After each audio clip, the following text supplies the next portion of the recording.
I'm Luke O'Neill, and here I am in my office in the Trinity Biomedical Sciences Institute with my lab just out there. So this week in my COVID-19 update, we're going to talk about Melbourne. Now, disturbingly, Melbourne has gone back into lockdown as a 6-week lockdown has been imposed in the city of Melbourne because of outbreaks and spikes of infection happened there. The contact tracers couldn't really control it, there were so many spikes. And we're going to discuss why did that happen, where did it happen, and what might it mean for Ireland. Now, when it comes to contact tracing, more positively, Korea gets it right. Great story there. There were 5 nightclubs. An outbreak began. They traced over 57,000 people who'd come in contact with people in those nightclubs and found in the end over 250 people who had been positive. Those people could go into quarantine. So it's a really good story of how contact tracing can actually work.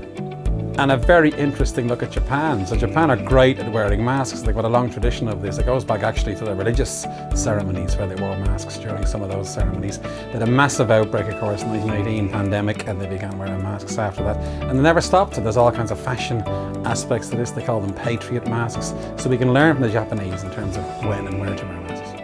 And there's also an update on aerosols, and of course we've known for a while now that just aerosols can spread the virus.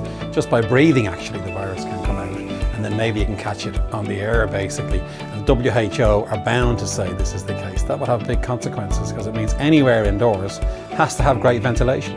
And the question is, say schools for instance, can all our schools have proper ventilation to mitigate against this aerosol-borne spread of this virus? So important consequences there for going back to school.